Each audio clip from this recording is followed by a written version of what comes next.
Alrighty, what's up, motherfuckers? Peter Gilmore here for a Friday evening video right here on the Peter Gilmore YouTube wrestling channel, youtube.com/Peter Gilmore. Thank you all for watching. Make sure you like the video, hit that subscribe button down below on this channel and all my other channels, which are down below in the description box. And as always, find me on Facebook, follow me on Twitter and Instagram, and share this video all over the internet. But most importantly, tap that bell, turn on all my notifications so you never, ever miss an upload, and you stay in the know, and you know when my videos go out, whether it be live or on my phone. And that's it. So like the video, subscribe, hit all those channels, subscribe to every single one of those channels. Tell your friends, tell your mom, tell your pop, tell your dog, your pet chihuahua, or whatever. So everybody you know about the channels, get them to subscribe and get their friends to subscribe. And don't forget to follow me on social media. Share the video all over the internet. Don't forget to tap that goddamn bell. Because if you don't, well, you miss out. And if you miss out, well, too goddamn bad for you. And that's pretty. Excuse me. That's too much. That's pretty much all I gotta say about that. All right, ladies and gentlemen, on this Good Friday. Hopefully it is a good Friday for you. On this Good Friday, April the 2nd, 2021. Easter weekend is here. We got Holy Saturday tomorrow. Then we got Easter Sunday on Sunday. So hopefully everybody has a great Easter Sunday. I will be doing a Easter vlog on episode 192 of the Gilmore Chronicles this Sunday night. It's all about what I did on Easter, and that's that. And then on Tuesday, I'll be doing episode 193 of the Gilmore Chronicles, which will be my NXT Stand and Deliver Night 1 and 2 predictions. So next week is going to be a big week. Lots of videos, so stay tuned. Don't forget to hit that bell. I got my Raw review. I got an AEW review. I got the NXT Stand and Deliver Night 1 and 2 review. I'm going to do that Thursday night after Night 2 is over. So get ready for that. And then Friday night, Friday afternoon, I'm going to do my WrestleMania Night 1 and 2 predictions on episode 194 of the Gilmore Chronicles. So check that out. And then on next Sunday, April the 11th, after WrestleMania Night 2 ends, I will be here on this channel to give you my WrestleMania Night 1 and 2 review. So it's going to be a long week of videos and news and other stuff. So get ready for that. And that's all I got to say about that. So get ready. WrestleMania week is just upon us. Lots of videos, so stay with me. Subscribe to the channels. Smash the like button to death. Tell your friends. Smash the bell to get notified, because if not, you're going to miss out on a good week of shit. I know, that's pretty much all I got to say about that. All right, everybody. On this Friday evening, April the 2nd, 2021, I got vaccinated today, so my arm is kind of. I can't use my arm. I'm dying. Yeah, I gave in, and got the old shot in the arm. So hopefully, this thing works. Supposedly now the some of the vaccines are like 85 to 100% effective. Like I think the Johnson & Johnson, which I got, is 100% effective now. The Pfizer is 100% effective. I don't know about Moderna. I think that's around 90-something%. AstraZeneca, I think, is around 80-something%. And I think there's another one after BioZenk, something like that. There's like 5 or 6 vaccines out there now. But yeah, so hopefully, if you haven't gotten vaccinated yet, I strongly think you should, because it kind of changed my life. So I was hesitant to get it because of all the people getting all these dangerous freaking reactions to it, but we'll see. I haven't fully got it infected yet, but we'll see. But by this weekend, I'll probably be I'll be in a lot of pain. But yeah, getting it on a freaking Easter weekend, man. Could have got it a couple months later, but it is what it is. But thankfully, we got it. That's all I gotta say about that. All right, so get vaccinated, ladies and gentlemen, and don't forget to wash your fucking hands. Wear your fucking mask and social distance. Same bullshit we've been doing since last year. I know. Just that's it. That's it. Hopefully, this thing will end, and that's it. By the way, for those of you who think I'm bullshitting, you can't see it because of the glare, so. But I'm not bullshitting when I say I got vaccinated, so. And if you don't like it, suck my dick, bitch. That's it. All right, ladies and gentlemen, on this Friday evening, it is time for your late and out-of-date NXT review for March the 31st, 2021 from the CWC, the Capitol Wrestling Center in St. Petersburg, Florida. All right, ladies and gentlemen, NXT on this past Wednesday night, the go-home show before this coming Wednesday and Thursdays, two-night event, Stand and Deliver, the next TakeOver show, which looks pretty damn good. The card actually looks pretty good for both nights. So basically, this was a, they were showing a lot of segments and stuff like that. A couple of matches here and there to, hype up what's going to happen on night 1 and 2. So we had that. And, so it was a pretty decent show. It wasn't, the greatest, but, pretty right down the middle, daddy. Par for the course, as always. Good go-home show from NXT. And this was the final, well, if you want to count next week, you could, but I don't think it really does count. But this is, this past Wednesday was the final installment of the so-called Wednesday Night Wars between AEW and NXT. The final count for this past week, AEW won once again, barely this time, as they won with 700,000 views even, right, ballpark number, 700,000 views to NXT. I believe it's 656,000 views. So, still AEW won, but not by much. And now NXT, after next Wednesday and Thursday, they will go to the new night on Tuesday night on the USA Network. So there might be a mini Tuesday Night War, if you want to think about it.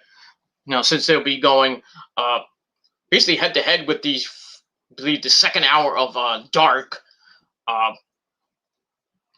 No more Impact on Tuesday. Just remember, no Impact this Tuesday. Impact moved to Thursday. So next week's a big week of wrestling. You got Raw. You got not on next Tuesday. This coming Tuesday, you only have Dark. You have Dark and NWA Power, and that's it. Because Impact, like I said, is moving to Thursday night. So on Wednesday night, you got AEW going up against night 1 of Stand and Deliver, which I don't know how that's going to be, but we'll see how that goes. And then on Thursday night, you got a little bit of got some competition. You got TNA Impact, going up against night 2 of Stand and Deliver. So we'll see what maybe the viewership for that might be. And then next Friday, you got SmackDown. And then after that, you got WrestleMania night 1. going up against TNA Hardcore Justice. If you want to watch, you don't want to watch WrestleMania, go watch Hardcore Justice. But if that's up to you. And then on Sunday, next Sunday, you got night 2 of WrestleMania, and then a week after that, that begins a full slate of wrestling. Like I said, Monday you got Raw. On April 12th, got Monday Night Raw. Tuesday you got NXT, Dark, and NWA Power. Wednesday night, just AEW. And then Thursday night, well, if you want to put MLW in there too, but anyway, Thursday you got Impact, so that's that. And then next Friday you got SmackDown, and then Saturday and Sunday are open, in case AEW has a pay-per-view on a Saturday, or TNA has a pay-per-view on a Saturday. Maybe the NWA has one on Saturday, but sometimes they do it on Sundays.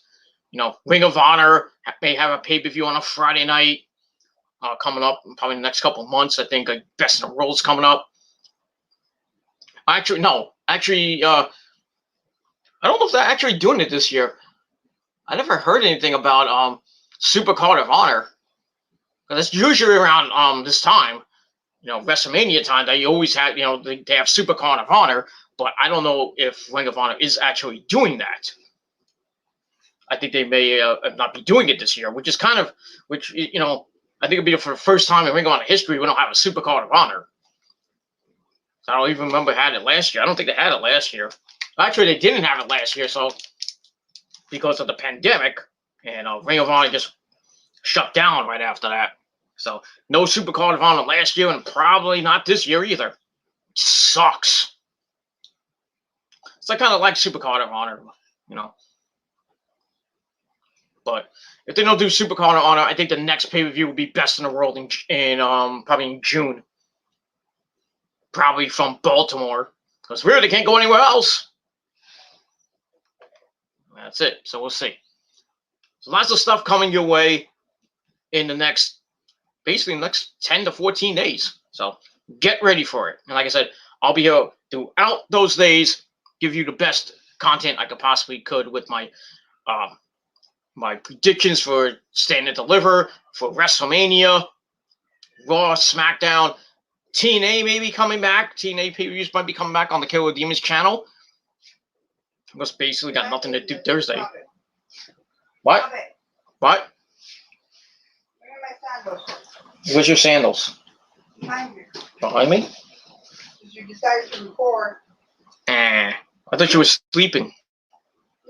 I wasn't. Give me my sandals, please. Come on. Yes, Steve. Black one. Black one. Oh! Stop it. You're going to Batman. I'm feeling the effects of the vaccine. Did you eat? I'm having. Roll. Chicken roll. No, I'm gonna have that later.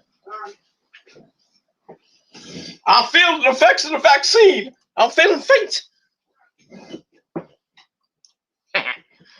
Anyway, sorry about that, ladies and gentlemen. So where was I saying? All right, so like I said, lots of videos coming over the next couple of days. SmackDown tonight. Hopefully a SmackDown review tonight. Probably sometime late tonight, depending on how I feel, depending on how this fucking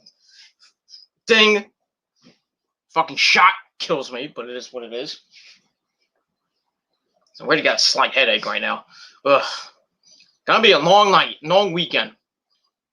Because of these fucking after effects and shit. Ugh, kill me now. But I digress. So that's that. And let's move on from that. Not enough about that bullshit. Alright, so NXT this past Wednesday night, like I said, it was the go-home show before Stand and Deliver. Had a lot of segments, a couple of matches here and there, but overall, pretty decent show, pretty par for the course. And we'll see what happens this Wednesday night on night 1 of Stand and Deliver. And that's that. And all right, so we started off with our first match night. Roger Strong taking on Cameron Grimes to the moon. Now, this match came about last week when Cameron was trying to basically buy into the remnants of the Undisputed Era. He was trying to buy Roddy and make his own version of the Undisputed Era. And he was like, he was just basically mocking Roddy, and then Roddy just got pissed and clocked him right in the mouth. So this match comes out. So both these guys are gonna actually be in another match tonight. In the Battle Royale, the 12-man Battle Royale, to see which 6 will face off against each other in a 6-way gauntlet match on night 1 of Stand and Deliver, and that winner will face Johnny Gargano on night 2 for the American title. So both of these guys are doing double duty, and with that. So this match comes about to start the show, and Roddy comes out with his new music, and then Cameron Grimes comes out and puts a logo mimicking the Undisputed Era. Grimes, the system, or something like that, right? Roddy got pissed and so beating the crap out of him on the outside, wailing on him. Then he hits a big time chop. He tells Cameron to shut up before Cameron gets on a cheap shot, and Cameron starts coming back. But Roddy comes back with a leg lariat. Then a clothesline sends Grimes to the outside. Roddy falls with a wrecking ball drop kick. He starts beating him up, right on the outside. Then he gets distracted by 2 people wearing Undisputed Era t-shirts. I think they were plants or enhancement talent, if you will. Which opened the door for Cameron to send him into the plexiglass. As we go to commercial, we come back. Cameron is still in control. Roddy tries to come back, but is taken down for a near fall. But Roddy still gets in some shots. Then he goes to the top. Roddy hits a superplex. And both men are down. And then Roddy, starts firing up, starts hitting some running forearms and some kicks. And then Cameron catches him with a moonsault slam for that moonsault tilt-a-whirl slam. And it goes like boom, like a sock in the good old laundry machine. So he hits a moonsault slam for a near fall. Then he goes in his trunks. No, he got his cock, but he tries to pull something out from his trunks, but Roddy hits the Olympic slam. And then whatever fell, I think it was like a pair of brass knucks or something. I don't know what it was. It falls, and Roddy picks it up, and it's an Undisputed Era armband, which distracts him long enough for Grimes to hit the cave-in. 1, 2, 3. Cameron Grimes picks up the win in a match that was all right, not bad. 2.25 out of 5 stars.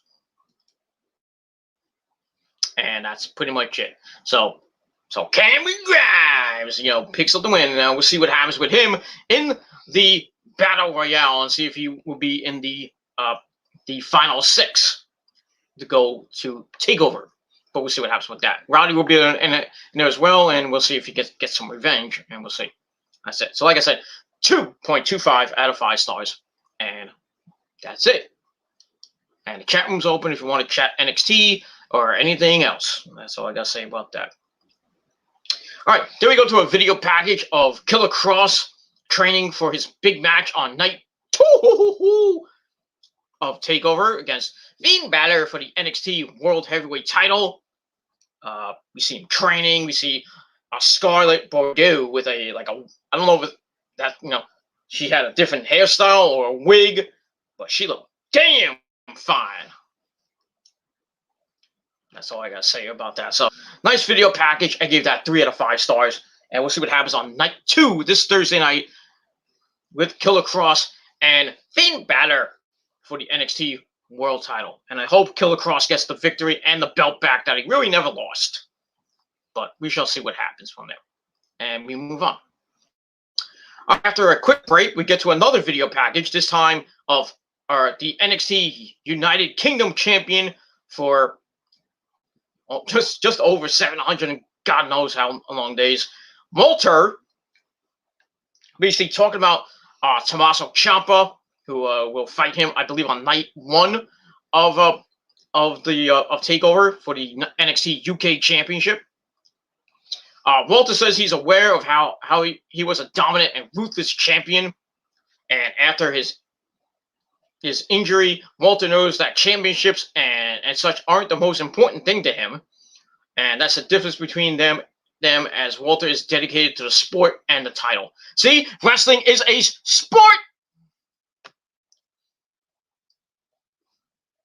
You freaking marks out there that think that wrestling is not a sport and it's dead. No! Well, WWE's kind of dead. Still have NXT. But, wrestling as a whole, not quite dead yet. You still got AEW, which is basically kicking WWE's ass right now. Still got New Japan doing great things. Sakura Genesis is this week is coming up. I think on Monday. Can't wait for that. Ibushi versus Will Ospreay for the new unified IWGP Heavyweight title, and that title looks hideous. Oh my God! Looks like the Divas title merged with Cody Rhodes' freaking tattoo. Ugh. I don't like it. I like the old, what it was. The old school, IWGP Heavyweight title. That's how I liked it like that. You shouldn't have changed it. I know you wanted, Ibushi wanted to unify the belts and everything. I was like, okay, fine. So the Intercontinental belt wasn't being defended anyway. So, but you make that kind of a belt, the way that looks, ugh. At least it's better looking than the freaking Olive Garden title, the 24/7 title, or the NXT, not the NXT, but the women's tag team. I actually like the kind of design that the NXT women's tag team titles have. Basically, almost look like the men's version of the tag team titles. But but that belt, the IWGP Heavyweight title, I don't like it at all. I love New Japan, but you could have done better with a better design. Because it looks like the Divas title merged with Cody Rhodes' tattoo. Melted inside each other. But it's a belt, nonetheless, and that's all I got to say about that. So we'll see what happens with Ibushi and Will Ospreay, the winner of the New Japan Cup, this Monday morning. This coming Monday morning on NewJapanWorld.com. Which, for you losers, you get it for like $14.99. I get it for free. So, yeah. I'm going to be watching Sakura Genesis this week. Not going to review it, but like I said, don't have a lot of time to review, not time on StreamYard. So, that's all I got to say about that. And we'll move on from there. All right. So, we'll see what happens with Walter and Tommaso Ciampa. It's coming Wednesday night for the United Kingdom Championship. Yeah, I feel bad for Ciampa. I just do. I think he's just going to be another sacrificial lamb. Walter's going to destroy him and continue on as UK champion until somebody beats him. Which I have no idea who. Might be Dragunov, but I don't know. I don't watch NXT UK, so how much I don't give a crap about the United Kingdom, but it is what it is. That's that. So I gave that 2.25 out of 5 stars, and that's that. All right, then we get to match number 2, where before we get the match, we see Legado del Fantasma in the ring, Raul Mendoza and Joaquin Wilde. They accompany the so-called cruiserweight, the current, if you want to put it lightly, the current NXT Cruiserweight Champion, Santos Escobar. And his almost 1-year reign as champion as well. He takes on Tyler Breeze. Matches are right. Nothing to write home about. It's also with Escobar, with some aggression to start. Starts beating the crap out of Tyler in the corner, stomping him away, talking some smack. Tyler fights back, sending Escobar to the outside. He takes out both members of the Legado del Fantasma, Wild and Mendoza. Then he starts kicking Santos as we go to break. We come back. As always, the heels come back during the break. Santos wears down Breeze in the corner, hits some running knees for a near fall. Then he gets a 1925 surfboard on Tyler Breeze and stretches him in just nasty looking positions. Not like that, but just stretching him and trying to make him humble, if you will. But Tyler comes back, slaps on a sharpshooter because, it was kind of fitting because he was wearing black and pink pants. Maybe paying homage to Bret Hart or the late, great Owen Hart. But maybe, I don't know. But Santos got the ropes to get the break. And that was basically it for Tyler Breeze as Santos comes back, hits the Phantom Driver, 1, 2, 3. Santos Escobar continues his winning ways, picks up the win. Match I gave 2.25 out of 5 stars, and that was that. But afterwards, the rest they try to beat up Tyler Breeze 3-on-1, but then MSK, Wesley, and Nate Carter come out to make the save. Legado del Fantasma escapes. Young dropped on the Tron. And they say that MSK is distracted by memes while Legado are distracted by trying to impress Santos. Meanwhile, they're focused on being the next NXT Tag Team Champions, which will be on night 1 this Wednesday night. Triple threat match to crown new NXT Tag Team Champions since they are now vacant due to Danny Burch separating his shoulder. He's going to be out for 6 to 7 months. So the tag titles are now vacant. So whoever wins the match will be the new NXT Tag Team Champions. And hopefully it'll be the Grizzled Young Veterans, but I'm kind of pulling for MSK. But we'll see what happens with that on Wednesday night, on night 1 of TakeOver. And that's that. So I give the Aftermath 2.25 out of 5 stars as well. And we move on from there. All right, then we go backstage where I believe we had Mackenzie. I think Mackenzie Mitchell was there. I wasn't really looking, but I care what it is. So anyway, the Way are interviewed the entire group: Candice LeRae, Indy Hartwell, Austin Theory, and the NXT North American Champion Johnny Gargano. Johnny complains about the Gauntlet Eliminator on night 1 to see which the 6-man Gauntlet Eliminator to see who will face him on night 2 for the North American title. So he asks why Austin Theory is in it, and Austin says they can pull off the finger poke of doom if he wins. Yeah, they're gonna recreate. They're gonna try to recreate that 1997, 98. Yeah, that's gonna work. Like nobody will care. Johnny says that killed the business. We're still here. Okay, I don't think that killed the business. I'm just saying. I think it was smart. Because when Hogan had the, when Nash and Hogan fought, we all thought that was going to be a big time match. And then next thing you know, freaking Hogan just pokes Nash, and Nash falls down like a ton of bricks. And referee and Hogan well, I don't know what to do. And Hogan's like, Hogan! He pins him and gets the NWO title back. And then basically brought together the NWO Wolfpack and the Black and White, making it the NWO Red, Black, Red, and White. The unified NWO. And that was that. And then Sting came out to spoil the party. But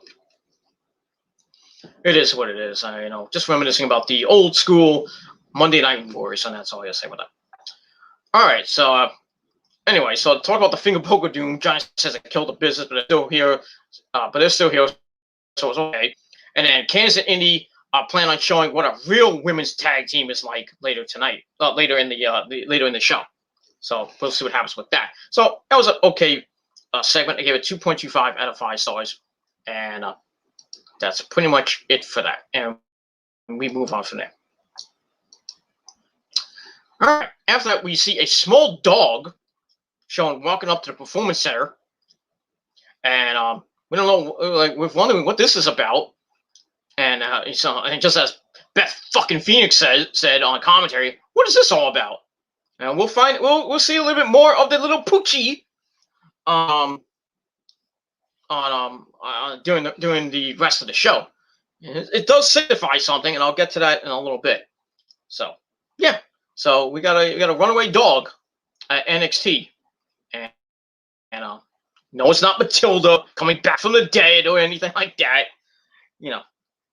But somebody's dog, somehow got out and made its way to the Performance Center in Orlando, and that's that. And we move on. All right, then we get a video of last week where we saw my third wife, the NXT Women's Champion, Io Shirai. She gets interviewed and was asked if she may have bitten off more than she can chew by challenging Raquel Gonzalez to a match for her title. Io says that's why she picked her, because basically she's beaten everybody except for Raquel Gonzalez, and she's up. She's got a big challenge ahead of her, and we'll see what happens on night 1 of TakeOver. That's going to be the main event of the show. Raquel Gonzalez and Io Shirai for the NXT Women's title. And I don't like Io's chances. I think this is going to be where Io finally loses that belt after almost 1 year. And then Raquel's going to win the belt and go on her monster reign as champion. But we'll see. You never know what happened on NXT TakeOver. But that's all I got to say about that. All right, so I give that 2 out of 5 stars. All right, then we get to match number 3, women's tag team action. We got Candice LeRae and Indy Hartwell of The Way taking on Gigi Dolone, otherwise known as Priscilla Kelly, and somebody named Ida Ramir. No idea who the hell this chick is. I think both of them. I think it's the same chick that teamed up with Priscilla Kelly during the Women's Dusty Rhodes American Dream Baby Classic. I think it's the same partner. They just changed her name. I don't know. I could be wrong. So, the match was kind of a boring squash match for the ladies. It's also with Indy and Priscilla Kelly. I'm not going to call her Gigi, but it is what it is. There were some technical stuff, including a snapmare and a kick to the back.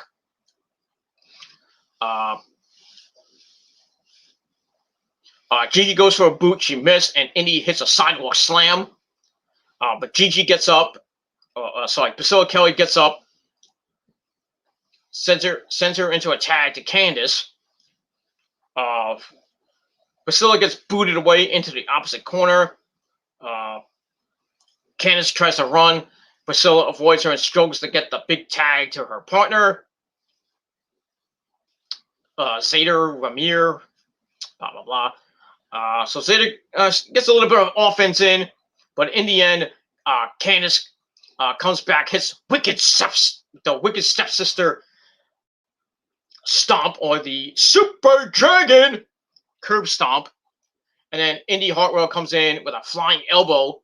1, 2, 3, Candice LeRae and Indy Hartwell get the victory. Pretty boring squash match that I gave 1.5 out of 5 stars. And that's pretty much all I got to say about that.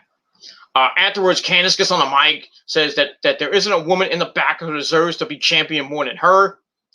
She's not wrong about that. She should have been, women's world champion.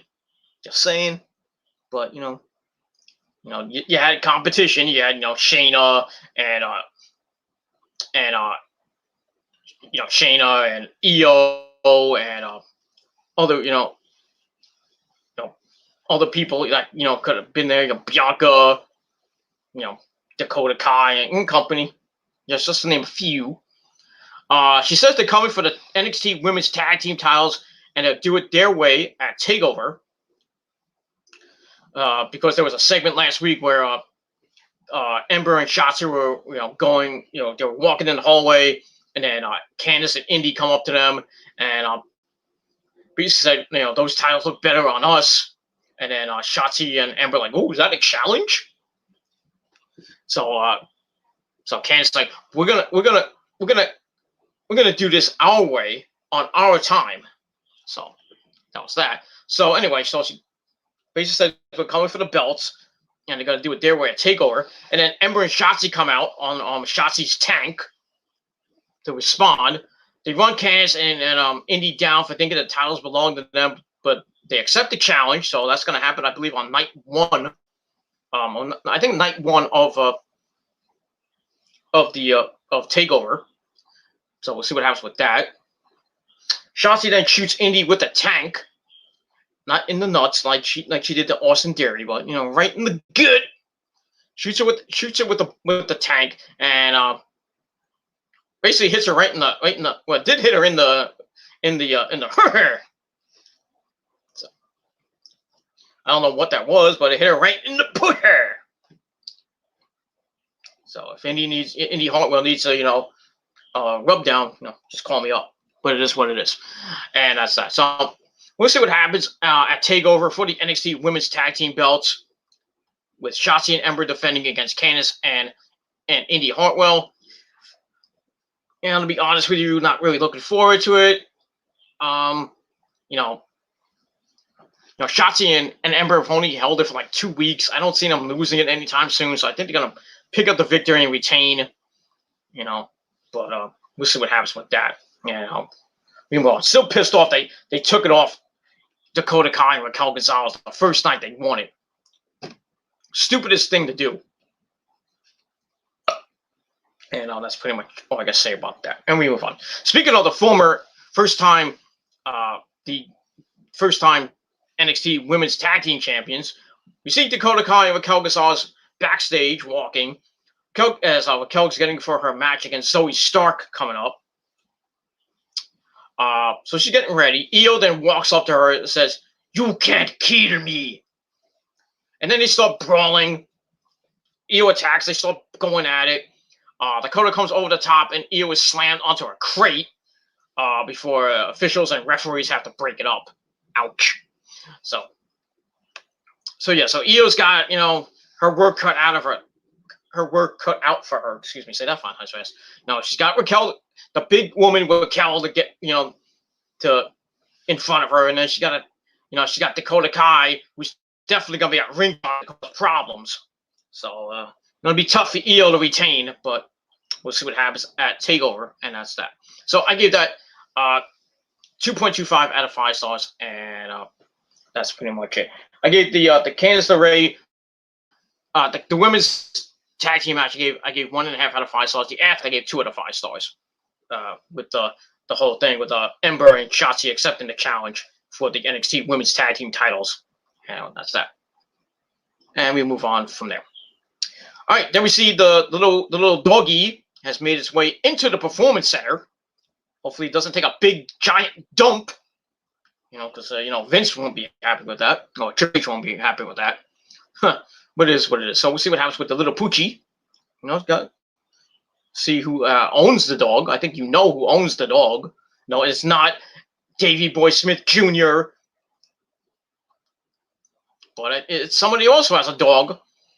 But we'll get to that in a minute. And we'll see what happens with that. All right, there we go. Backstage, we see Roderick Strong, walking out of the building. And I'm like, wait a minute, don't you have another match, Roddy? Don't you have that Battle Royal to get ready for? Basically, sadly, he will not be in the Battle Royal, as he tells Mackenzie Mitchell that he's done and he's going home. He gets to be with his wife, Marina Shafir, and their son.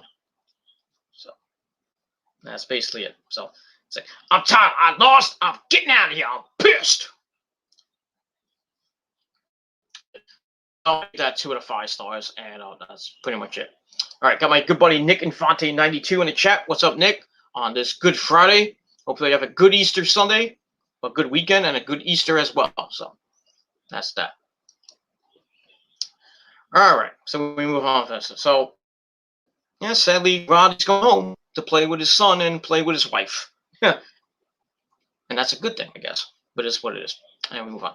All right, I believe this is match number 4. Raquel Gonzalez against Zoe Stark. The young version of Trish Stratus, but it is what it is.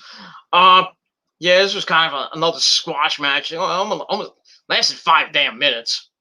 So you had to go to the bathroom. You came back. It was basically over. And match was okay. It wasn't anything to write home about. Raquel overpowers Zoe at the start, but Zoe gets going, doing some flippity dippity doos over Raquel, drop kicking her in the corner. Then her next move is stopped when Raquel simply just slams her down for a near fall. And then she starts wearing Zoe down with some ground and pound, some rest holds that were kind of boring.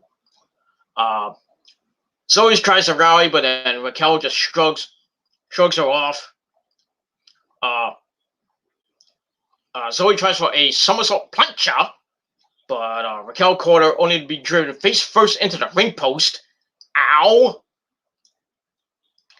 And then while the referee's back is turned, Dakota Kai hits Zoe, but Zoe clotheslines her over the guardrail for her sake, so knocks her out of the match. They go inside Zoe with a pump knee and a forearm, and then a big knee for a near fall. She also gets a near fall on a nice flipping neck breaker off the top rope. It looked like a kind of a twisting version of the Blockbuster. That's that. Then she looks like she's about to put Raquel away, or at least try to put her away. But Raquel stops her in the tracks and catches her with that one-arm powerbomb move of hers. 1, 2, 3. Raquel Gonzalez picks up the win. Match I gave 2.25 out of 5 stars. Raquel Gonzalez looks to be ready for her match with Io on night 1. And we'll see what happens with that. So a match, like I said, 2.25 out of 5 stars. And that's that. Afterwards, Io comes out. She starts coming out, referees and officials, trying to back her off. But, Io goes right after Raquel, drop kicking her to the outside, falls with some more shots, and then gets launched into the plexiglass, knocking her out. So, yeah. So these two ladies are going to beat the crap out of each other on Wednesday night. And we'll see who comes out with the NXT Women's title. NXT Women's World title. And that's pretty much all I got to say about that. And we move on from there. All right. What does Nick have to say? Nick says WrestleMania is this weekend. No, it's not. It is not this weekend. A lot of people saying it's this weekend. It is not this weekend. It is next weekend. Why would you have it during Easter? It's not. It is not. It is April the 10th and 11th. We got 2 more shows to go. We got Raw and SmackDown this coming Monday and Friday, which are taped. I believe they're taping it this weekend, or they already taped it. And so those shows will be seen next Monday and Friday. Those are the go-home shows before next weekend's WrestleMania Night 1 and 2. So it's not this weekend, ladies and gentlemen. It is next weekend. So, Nick, your information is wrong. So, you, sir, botched. That's all I got to say about that. But, it's okay for Nick to botch once in a while. It is what it is. All right, what else does he have to say here? Then comes the annual spring cleaning, the WWE after WrestleMania. Yep. I think right after I think that week is going to be the annual spring cleaning, where basically the jobbers and the people in Titus Catering go bye-bye. And maybe some big name stars. You never know. Maybe some of the misused talent that they use on 205 Live and in NXT. And a main event. So maybe we'll see Ricochet go bye-bye. And maybe you see Mustafa Ali go bye-bye. I don't know. But I think Mustafa Ali is going to be kept as a jobber, sadly for him. And guys, I don't know what's going to happen with the rest of Retribution. Mia Yim, Mace and Mace and T-Bar and Slapjack. I don't know what's going to happen to them, if they're going back to NXT or they may get released. It is what it is, but kind of sucks for it'll kind of suck for Dominik Dijakovic because he came from Ring of Honor. There, you think you can go back to Ring of Honor? I think you should just stay there. He wasn't in the Indies. He wasn't Evolve, but I think you should have just stayed in Ring of Honor. And have Prince Nana, be your manager. You were doing so good, and then you kind of left Ring of Honor. You went to WWE and proceeded to just suck in NXT, except for those matches with Keith Lee. That's it. Chocolate. I know.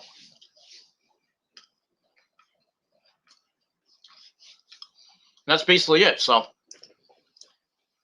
and Shane Doan will probably go back to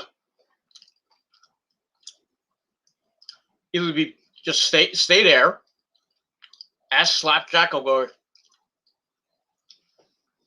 or go back as being Shane Doan. Maybe Miller will come back from injury. I don't know whatever happened to his partner in TY. What is it called? TY51 or TK51? TM51, I think it was. No, whatever. I don't know what happened to Miller. I think his leg is still shot, so they could thrust him. If Miller comes back, they can bring back TM51, go for the tag team belts in NXT, or maybe try to put him in the on the main roster as a tag team. They could put him as what do you call that? Brian Kendrick and what's the other guy's name? Paul London and Kendrick kind of thing. You can make that with Miller and Thorne. But I don't see that happening because WWE doesn't give two shits about his tag team division.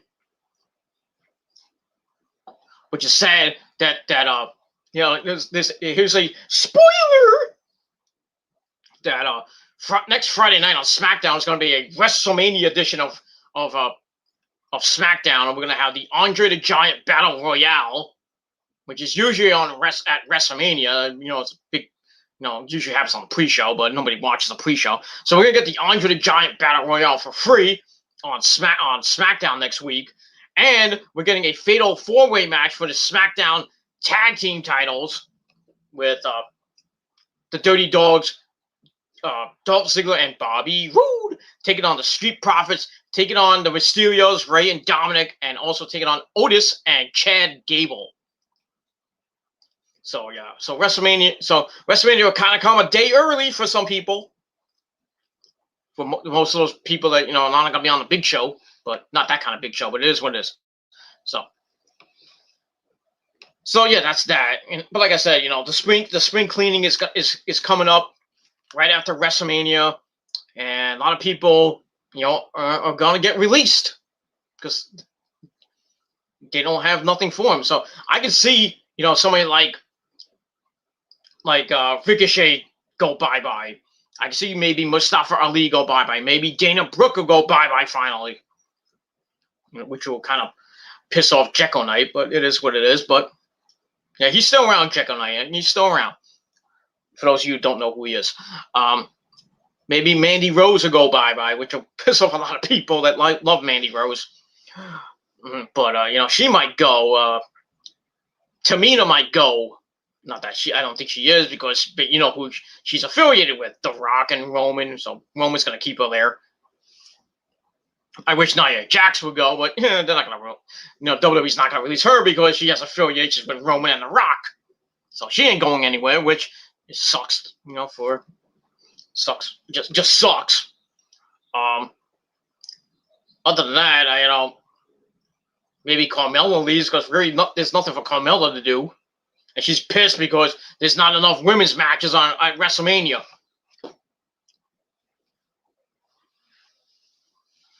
Why would you have so many women's matches at WrestleMania? There's only going to be it's only 2 for the Raw and SmackDown Women's title. You want another one? What are you gonna have?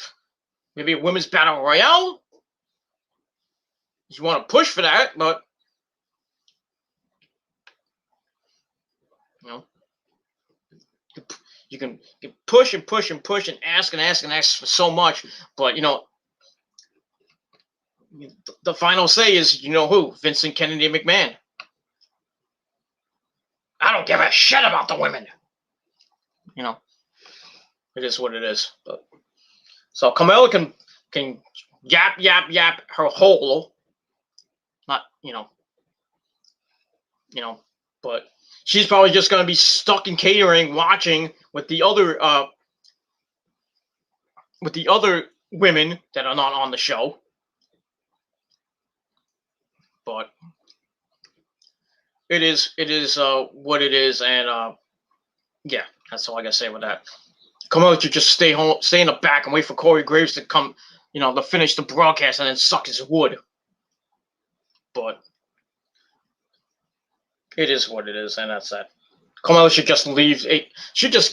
Carmella should just quit.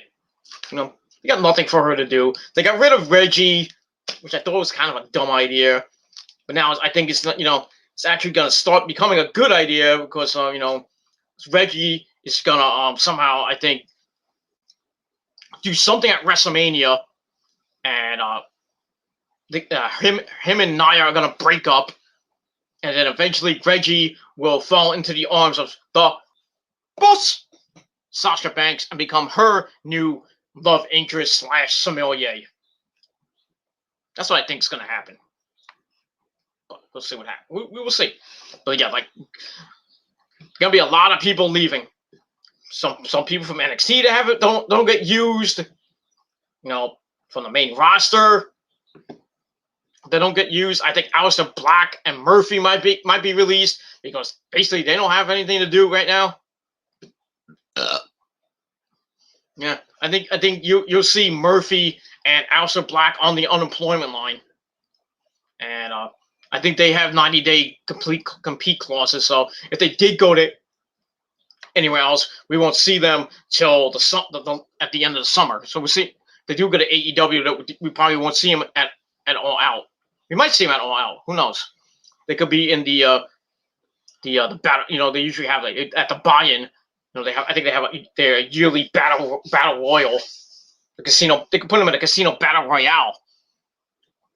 You know, you could debut Buddy Murphy, and you could debut.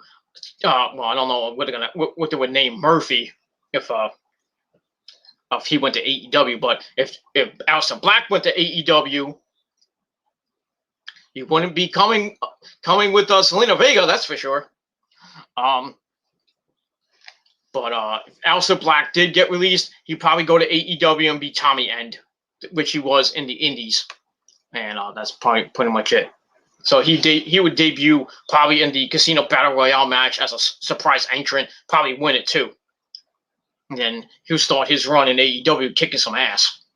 But that's all I got to say about that. So we'll see what happens with the spring cleaning that always happens during right after WrestleMania, and see if any big names would be released from NXT or from the main roster. You know, same thing with the men and the women. Or maybe some tag teams. Who knows? They really should get, maybe they'll get rid of R-Truth finally. But, they won't. But here's what. All right. Nick says, I got the days mixed up. Get up my back. Sorry. I had to let you know. I'm not dissing you or anything, but, got to get your dates correct there, sir. All right, the spring cleaning at WWE may have potential AEW stars down the road. Yeah, like I said, maybe Buddy Murphy, maybe Aleister Black, maybe Andrade. Well, Andrade's already released. So, maybe Ricochet. I don't know if he'll be named Ricochet if he goes to AEW. He might go as Prince Puma. Put the mask back on. But there is talks that Lucha Underground is coming back. So. But not as the Lucha Underground that we all know and love. But at least, hopefully it does come back. We see Dario come back. Mil Muertes come back.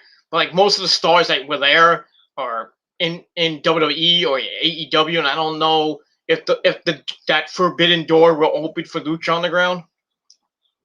But you won't see Johnny Mundo, Johnny Thunder. You know, you won't see him. You won't see him there. I don't know about Sexy Star. I highly doubt that because she's got so much heat going on for her. Taya Valkyrie, not going to see her. Melissa Santos, maybe. Katrina, maybe. I highly doubt Thunder Rosa or Cobra Moon. Highly doubt that. Rey Mysterio, not going to see him. Chavo Guerrero, doubtful. I think he's retired, so I doubt that. Matt Striker, probably. I don't think he's going to do it because he's doing TNA right now. Vampiro, maybe. And basically that's that. King Cueno is I don't know what I forgot who was King Cueno. I think it was Andrade. I could be wrong, but I don't think we're gonna see King Cueno in there. Angelico, doubtful. Willie Mack, doubtful. Brian Cage, doubtful. Jack Evans, doubtful. Sammy Guevara, doubtful because he was there too. Daga, doubtful. Most of those stars are in different companies, and I doubt the door will open for those guys to come back. Especially, somebody like Johnny Mundo. He's not coming. Vince is not going to let him do that. He's just going to stay in WWE doing nothing, just being Miz's sidekick. That's what he does. I mean, that's what he is. Miz. We haven't seen Johnny Nitro, Johnny Thunder, John Hennigan, whatever you want to call him, in a match since the Elimination Chamber. Or no, was that? No, I think it was. Yeah, I think it was the Elimination Chamber. I could be wrong, but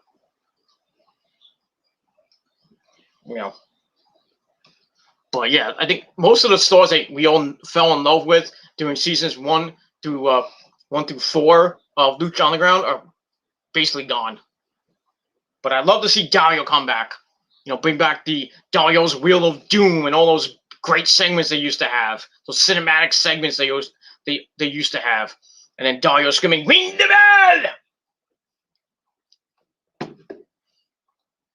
You want. I doubt you'll have Matanza Cueto, who was Jeff Cobb, because now he's in New Japan with that Empire group with Will Ospreay and then his wife Bea Priestley, but she's got a Japan now. I think she had heat with the owner of New Japan or something like that. So her contract's up too. So it's basically Jeff Cobb, Will Ospreay, and I believe the great, what's his name? The Great Okai, I think his name is. And they're supposedly getting a mystery fourth man at Sakura Genesis. I have no idea who it is. But might be some interesting. A lot of people giving hints, but we'll see. Could be a big name star to join that group. But we'll see. And that's that.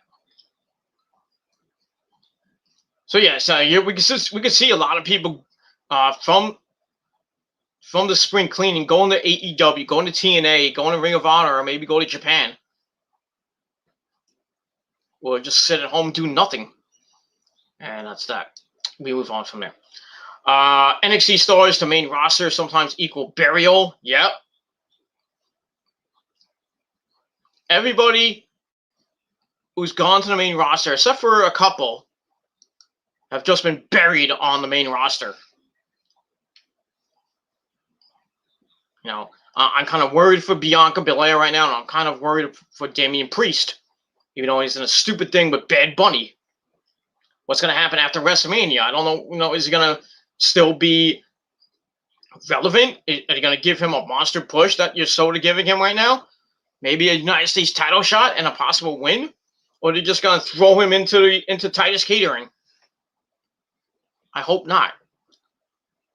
And as far as Bianca goes, hopefully she wins the title from Sasha at Mania, which is a lot of people saying that Bianca will win the belt. Go on a nice run with the belt, maybe a couple month run. And then I don't know who she would lose to, but maybe back to Sasha. Maybe they give it back to Bayley, or if Becky comes back, depending if she goes to SmackDown or goes to Raw. Give it to Becky, but who knows? But everybody who is came from mostly almost everybody who came from NXT has just been given the old Vince McMahon burial shovel. Vince just tells him, like, you're gonna be a star, and then next thing you know, you see the shovel in the background. That's why I don't think people like Adam Cole should go to the main roster. Ciampa, Gargano, Killer Cross. Any of those big, EO, Raquel Gonzalez, Dakota Kai, Candice, they're going to get misused. They're going to just get misused, misbooked, and not used, and just thrown into Titus Catering. And creative won't have anything for them. On another guy that's probably going to get released is Keith Lee. Just wait. Keith Lee will get released, and he will go to AEW. With or without Mia Yim. Because Mia Yim basically, I think she's injured. Well, actually, she's part of Retribution, but she's not doing anything. She had one match and she lost on Raw. That was it. So, thanks for coming, Mia Yim. Go be with Keith Lee. They're going to get married, I think, later this year or maybe next year. Maybe have some limitless babies. And maybe Tony Khan, giving him a nice package deal. And we'll see Mia Yim in the women's division, which I think will be great. And Keith Lee in that heavyweight division, which will be awesome. And they could tell Vince to go suck to go fuck himself. So yeah, we could probably see Aleister Black and Keith Lee and maybe Ricochet as big names to be on that spring cleaning list. And that's that. All right, let me move on. Okay. Also on SmackDown tonight, Logan Paul is going to be on SmackDown. Whoop-de-damn freaking do. I hope Logan Paul gets his teeth knocked down his throat by Kevin Steen. But he's not. He's just going to be there to promote the freaking show. They gave him a Learjet, and a lot of superstars are like, oh, you give this freaking bum a freaking private jet, but you can't even put us on the show. We're stuck here in catering, eating freaking mashed potatoes that Titus O'Neil made in his house. And cookies from Dana Brooke or whatever.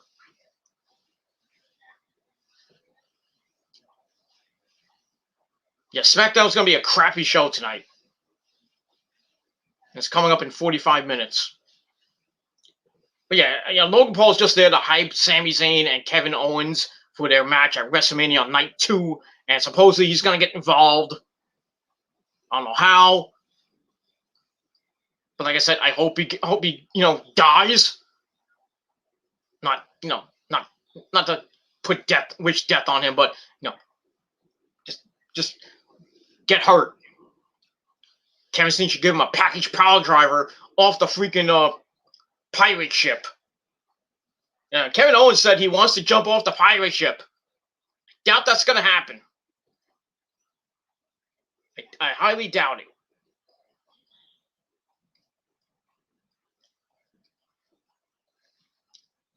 I don't know.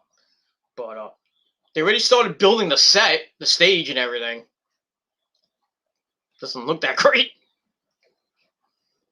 But it's only in the temporary stages right now, so we'll probably get more and more of what the stage looks like and what, where the seats are, because there's where the pirate ship is very not gonna be any people gonna be sitting there. It's just gonna just be there. So I don't know how they're gonna use the pirate ship. Maybe use it as a pyro. And that's that. And move on. All right, Dana Brooks' cookie. Who wouldn't want to eat her cookie, if you know what I mean? Well, not me. You know, I'd rather have Sasha Banks' cookie, if you know what I mean. Because I did it all for the nookie. The nookie, so you can stick that cookie and stick it up Back when Limp Bizkit was a band. Now, suck.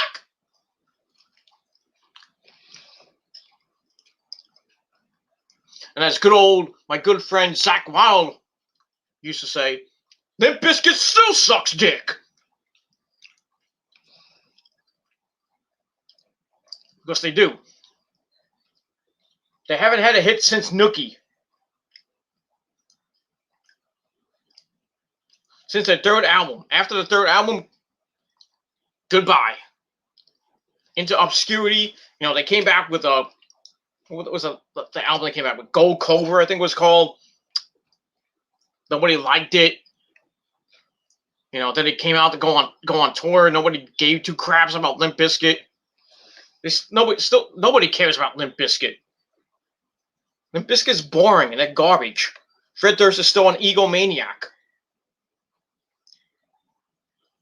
It's just time to hang it up. But they're still going to be around. Fred Durst still wants to make his crappy music and crappy rhymes and all they'll be good for is Nookie and My Way and for WrestleMania 17 basically. That's it. And the Undertaker's theme song. For Rollin'. That's it. That's all they'll be known for is Nookie, Rollin'. The Undertaker's theme song when it was the American Badass after they, for some odd reason they got rid of the American when the American Badass theme before he had that one theme which was horrible. Then they changed it to American Badass. Then they changed that to Rollin'. I'm like, how do you go from Kid Rock to Limp Bizkit?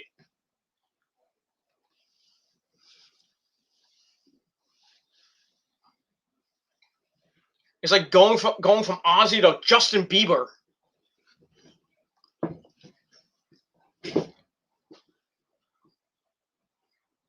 That'll kill your career.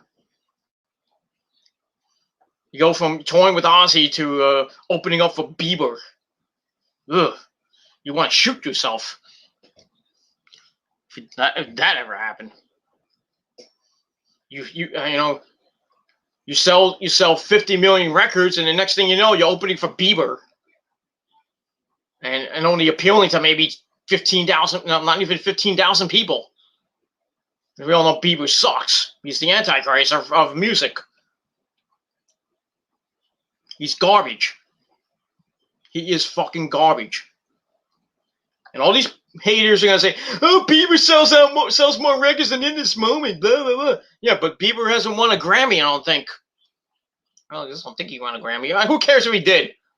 He still can't sell out because In This Moment sells out every single ticket every single night when they go on tour. And they got big things coming your way soon with In This Moment. I can't tell you, but some good things. Festival tours might be coming up. That's the only thing I'm going to say. Touring might be coming back with it for the baddest band in metal. Grammy nominated In This Moment.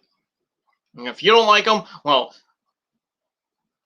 they'll tell you to your face, "Fuck you, man." You don't like my band? Well, fuck you, man.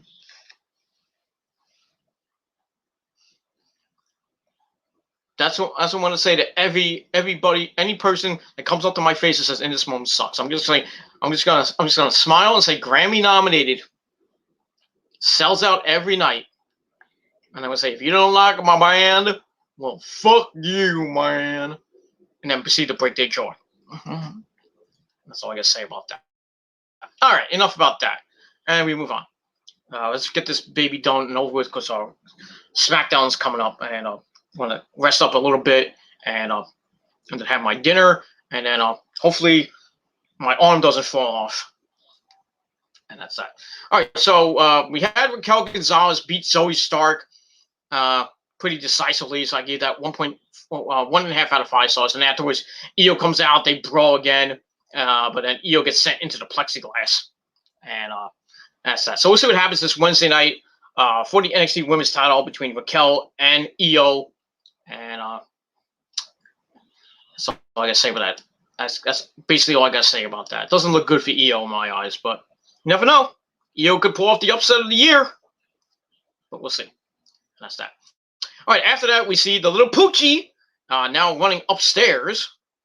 Where is he going? I don't know. Maybe it's a she. I don't know if it's a he or a she. It's just a damn little puppy. Cute little pooch. Maybe I got a milk bone. You know, maybe Triple H has a milk bone somewhere. I don't know. Not in his pants. That's just safe for Stephanie. Ha!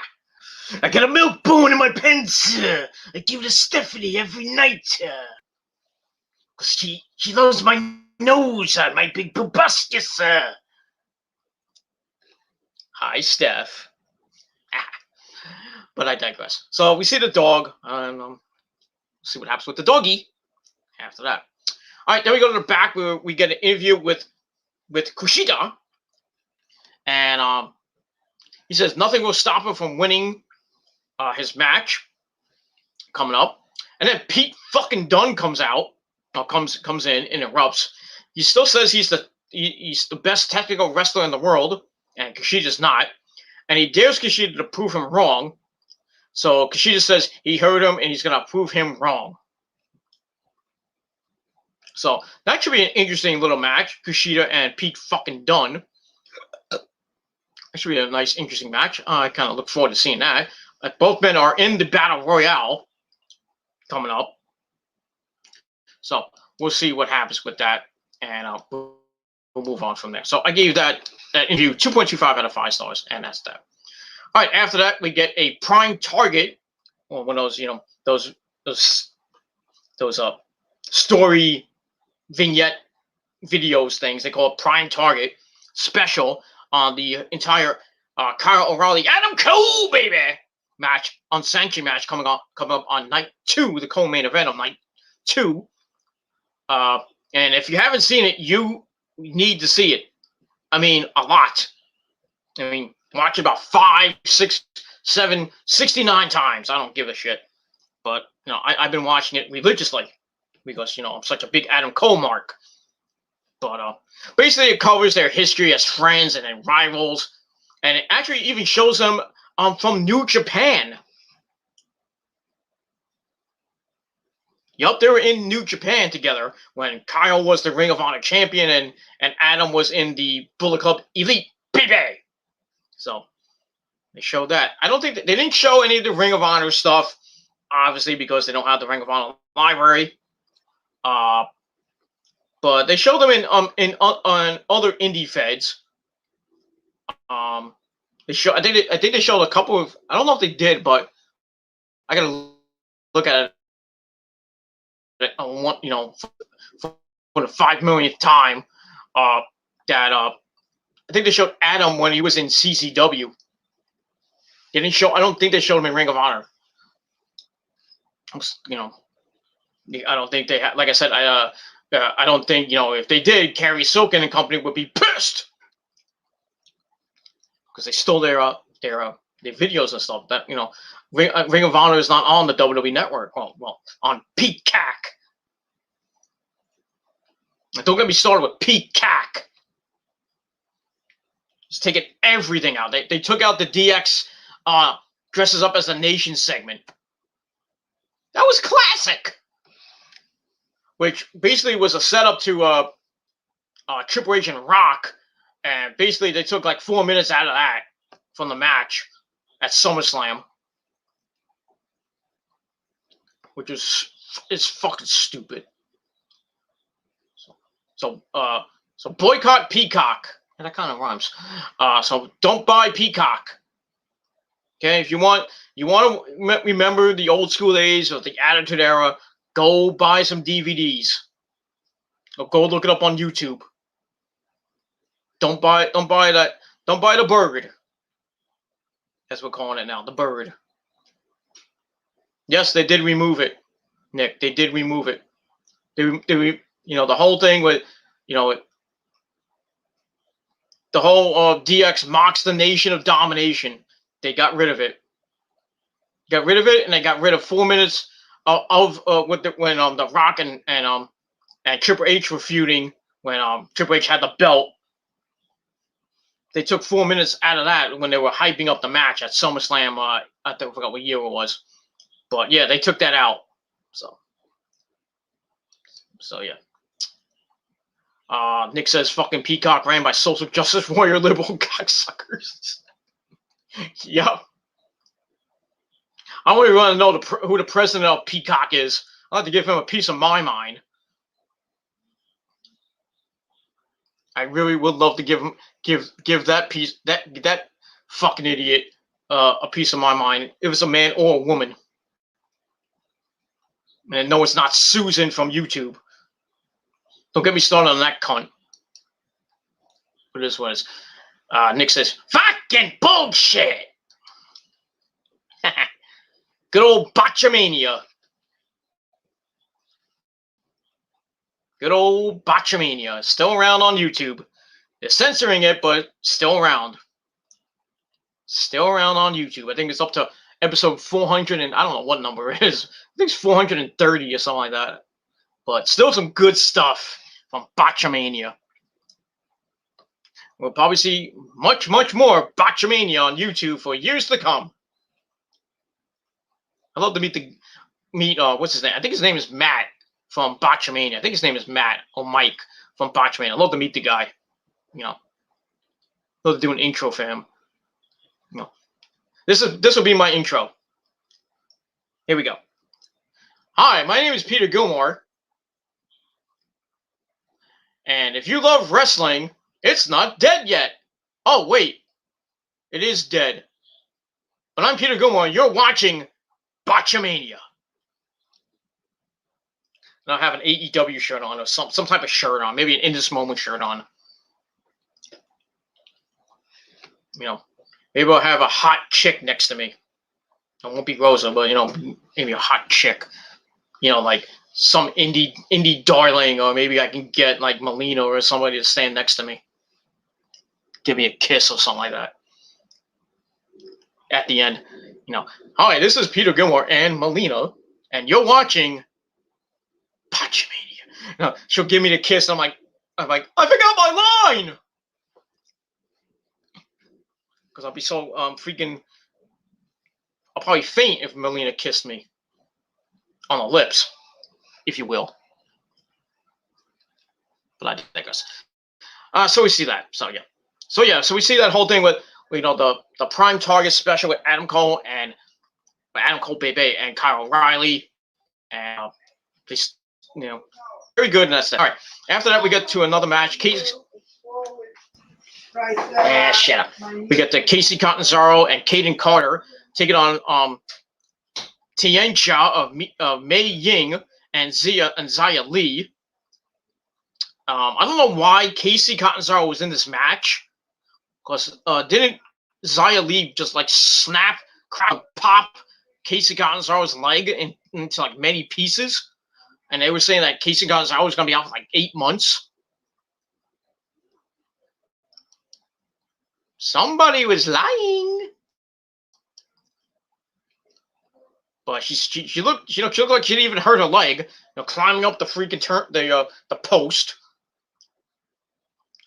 So to take on Tian Cha, and this was supposed to be Mei Ying's debut. If you don't know who Mei Ying is, she's the master who sits in that chair and just looks all creepy, and like he goes, looks like Shao Kahn from Mortal Kombat just sitting on this throne, during Mortal Kombat 2 and 3. You weak, pathetic fool. Or you suck. That's what she is. Just sits there on her throne doing nothing. And they have Boa there as well, doing nothing as well. So basically, this was a 2-on-1 handicap match because Mei Ying, who is carrying Q under the hair and under the mask and all that shit, under the face paint. That's who she is carrying Q. For those of you who don't know, basically she just stood on the stage and let Xia Li basically get her ass handed to her, but. Anyway, so she goes it alone. Casey jumps on her back. Xia has the upper hand until Casey tries an inside cradle for a near fall. She then leaps into a spin, then hits a code breaker. She jumped and spun code breaker right in midair. That's a pretty good spot. Then Kaden leaves the apron, she leaves the apron to attack Mei like a dumbass. Mai just like chokes her out. And then blows smoke in her face. While in the ring, Xia hits a knee and then that spinning roundhouse kick. 1, 2, 3. Tian Xia picks up the win. Mei Ying and Xia Li get the win. Match I didn't give really 2 craps for. But it was nice to see, Karen Q back in action. So Tian Xia is still a force to be reckoned with and still giving Kaden Carter and Casey Catanzaro fits. And that's all I say about that. So I give the match 1.5 out of 5 stars. And that's pretty much it for that. All right, then we go to the back where we see Raquel Gonzalez getting interviewed. Once again, Io comes up and attacks her. But once again, Raquel just beats the living bejesus out of Io, choking her and throwing her through a wall. Damn. And that's all I got to say about that. So I gave that 2.25 out of 5 stars. And we'll finish that off. All right. And then after that, we see the doggy once again make it into its final destination. And it stops at the feet of someone wearing high heel boots. We don't know who that person is. It's a he or a she. I guess it's a she because it's a high heel boots. Then the screen reads, "See you April the 13th," which is when NXT debuts on Tuesday night. So the graphic read, "See you April 13th, Frankie." Now I was like, wait a minute. I was thinking, is she gonna? Is she gonna be appearing on AEW? Dark? Is she talking about Frankie Kazarian? No, Frankie. That's his name, Frankie Kazarian. Is she talking about Frankie? Is she talking about Frankie the Bird? What Coco Beware doing the Bird? Even though Frankie's long gone dead now. So I don't know who Frankie is. So I guess we'll find out on April the 13th. And that's all I got to say about that. And we'll move on from there. And I'm not going to spoil it. I know who it is, but for you people at home, jerk-offs at home that want to wait, you're going to have to wait. And but I'm not going to spoil it for you. Sorry. And so that's it. So you didn't hear what I just said. I had a really bad cough. I think the vaccine's getting to me. I'm starting to get chills. Starting to invade my bloodstream. I'm turning into an alien. But it is what it is. So yeah, so that's that. So great to see the doggy. Finally we get another pet in WWE. I think the last time we had a pet on TV was That's a good question. When was the last time we saw a pet on TV? Or on live TV, or on basically on pay-per-view or whatever.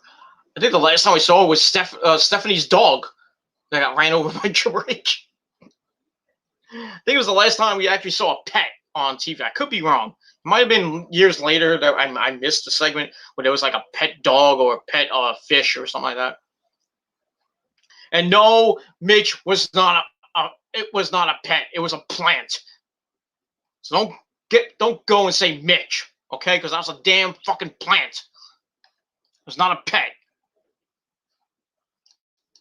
Okay?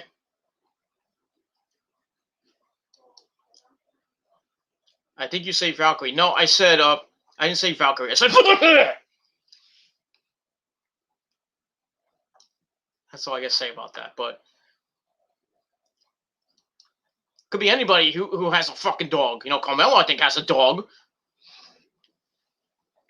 You know, could be a newcomer to the NXT roster. Who knows? But that's that. Nick says Triple H ran the dog over for the Rock. he did it for the Rock. He did it for the people. He did it for the Rock. He probably did do it for the Rock. I don't know. You know, I forgot the dog's name at the time. It was Arthur or something. I don't remember the fucking name. But got ran over and died. And Triple H got in big trouble with Stephanie.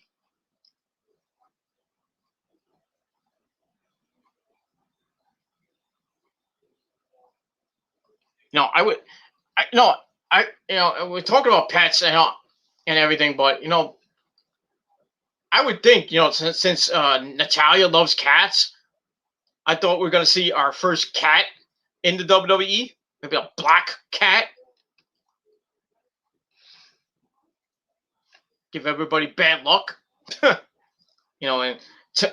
Natalya will come out with coming out and she has the freaking cat in her arms and then she puts it in a cage or something like that. Or the cat will just like break out of the cage, start scratching up scratching and taking a shit or something like that. That would be funny, but yeah, we'll see who this dog belongs to. I think I kind of spoiled it a little bit, but if you heard me through my ghastly cough from this fucking vaccine, but yeah, that's all I gotta say about that, and we move on from there. All right, so we'll see what happens. Who this person is on April the 13th, and who Frankie is. Maybe that's the dog's name, Frankie. I don't know. If the dog's name is Frankie, another pet named Frankie. We had Frankie the bird, doing the bird with Coco Beware. Now we have Frankie the dog taking a shit in the ring, or pissing on the pole. I don't know. Maybe taking a piss on Vic Joseph or Beth fucking Phoenix. I don't know. Taking a big dump on Beth Phoenix, but it is what it is. Anyway, so we move on from there. That's that. So I gave that up 2 out of 5 stars.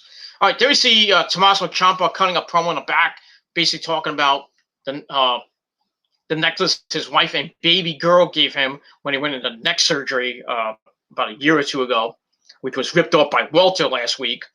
It reminds him of his journey, and he's heard the talk about him not being the 2018 Ciampa anymore when he was dominant, when he was NXT champion, just dominating everybody, just having epic matches with Gargano and Cole and everybody. Just freaking amazing matches until his neck injury.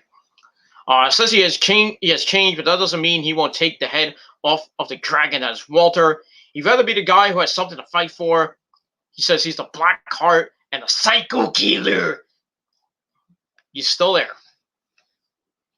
So we'll see what happens with Ciampa on night 1 against Walter for the NXT UK Championship. Oh, Tori Wilson's dog. I forgot. Well, that was in the Ruthless Aggression era. Yeah. That wasn't Stephanie's dog? I thought it was Tori Wilson's dog, was it? They got ran over by Triple H? Yeah. Whatever. All right, so that's that. So I gave that segment 2.25 out of 5 stars, and that's that. All right, then we get the rundown of the TakeOver cards for night 1 and 2. Blah, blah, blah. Then we hear from Fiend Balor, the NXT World Champ, who says he has been waiting for Killer Kross for a very long time. He talks about takeovers and how he's used to it. He says his stamina is his strong suit, and the longer the match goes, the closer Kross is is to drowning. And he says at TakeOver, Karrion Kross will choke. That means to be seen, but we'll see what happens with that. So I give that 2.25 out of 5 stars, and we move on from there. All right, so then we get to the main event, the Gauntlet Eliminator Qualifying Battle Royale. We had we said 6 of the 11 men will qualify for the Eliminator at night 1. The order in the match is determined by how they're eliminated. So we had Isaiah Scott come out. He gets jumped by Leon Ruff. Ruff sends him packing before wanting a dive, but Scott bails a safety, and then at the break, everyone's in the ring except for Roderick Strong. And then the first one to get eliminated is Jake Atlas by Swerve Scott.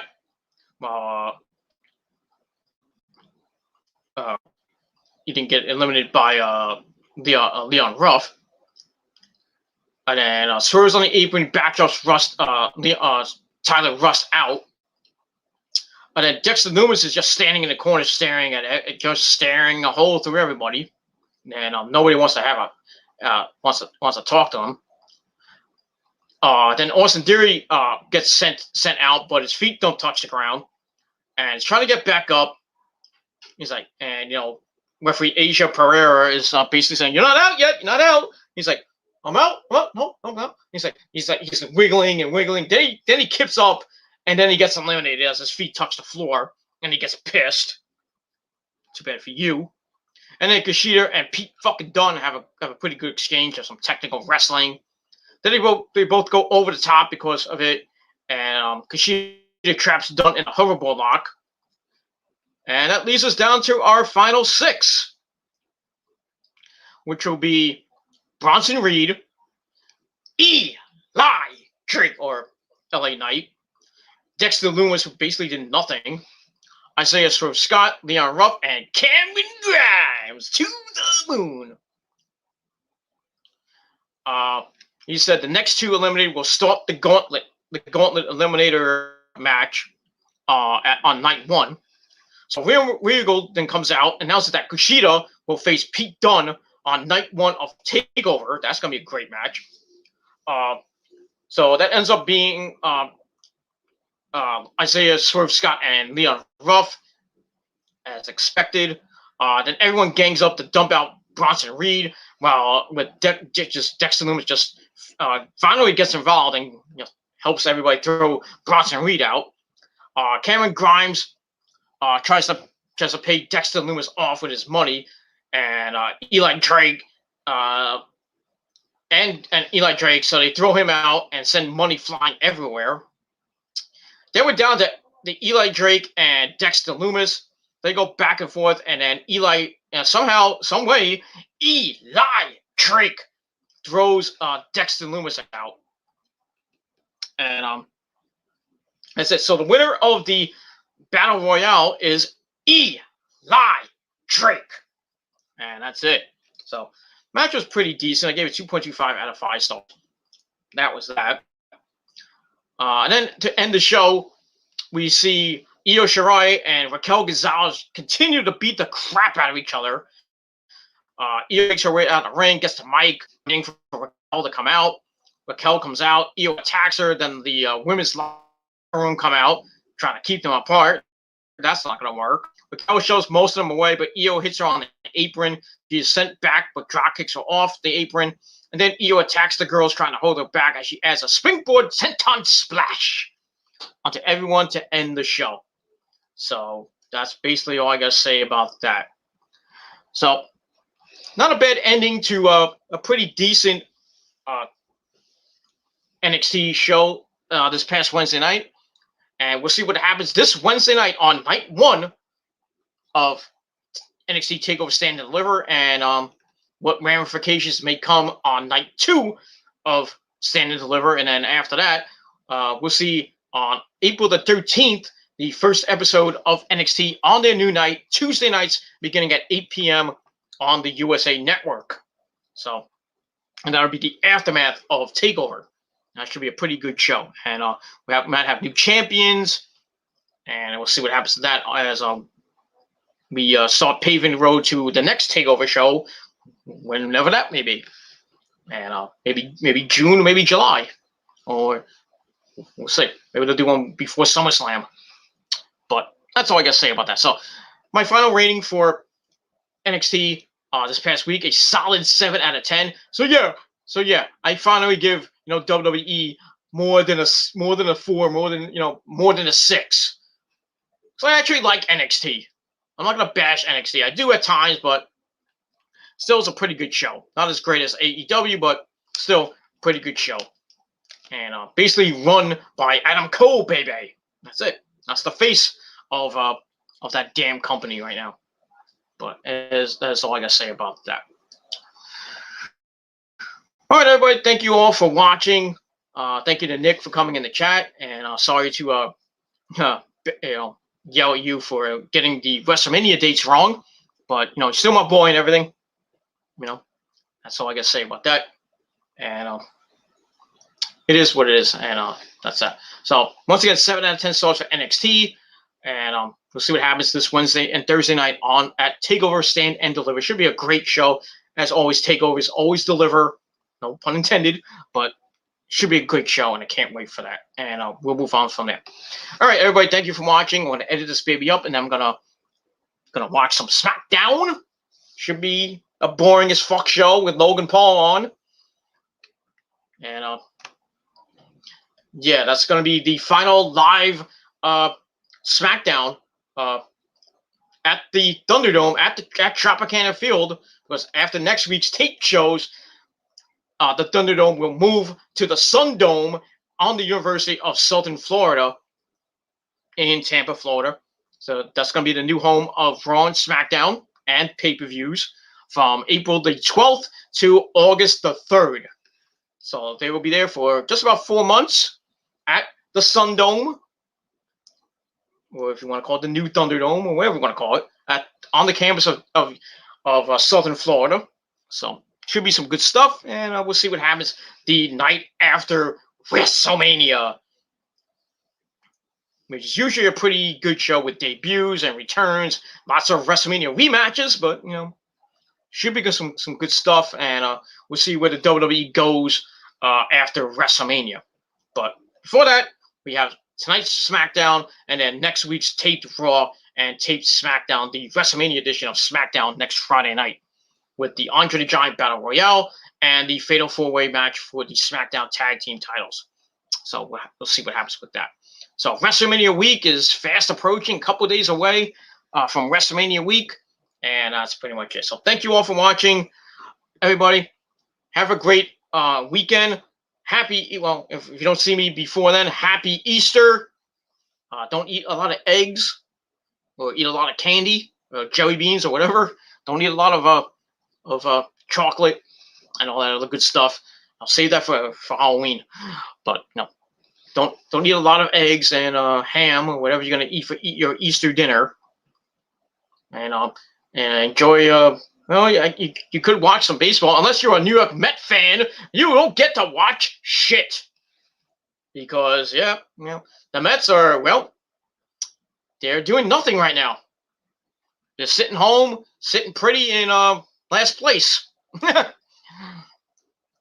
Undefeated, but in last place.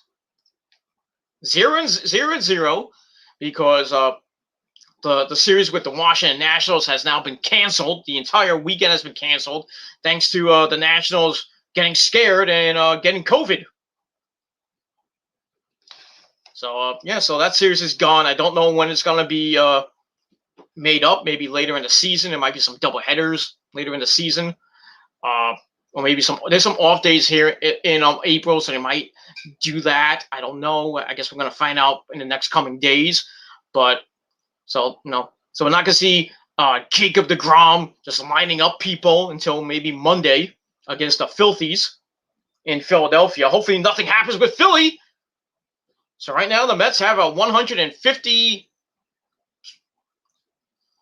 59 game season. So we'll see what happens on Monday for the Mets opening day. Not the home opener, which won't be till next Thursday at Citi Field. against, I think, Miami, or I forget who they play. I don't have my books on the other side of the room. But, so yeah, we'll see what happens Monday with Los Mets in Nueva York as they take on the Phillies and Bryce Harper and company. Hopefully shut Harper down. Hopefully Harper strikes out every single game. Doesn't do shit. And the Phillies, because the Phillies ain't going anywhere. I think they beat Atlanta yesterday. I think they beat them because they were winning. I think 3-2 or 3-0 last time I checked. Hopefully, I think they won. Hopefully they won, so it pisses off JD. That's all I gotta say about that. And that's that. So that's that. Yeah. And then when the Mets go down to Atlanta, I think later this month there will be 50% fans in where the Atlanta Braves play, which is not going to be hosting the All-Star game or the MLB draft this year because of Georgia's fucking stupid voting laws. So no All-Star game in Atlanta this year. Where is it going to be? I have no idea. But that fucking sucks. No All-Star game in Atlanta. And they were supposed to get it in 2019, I think.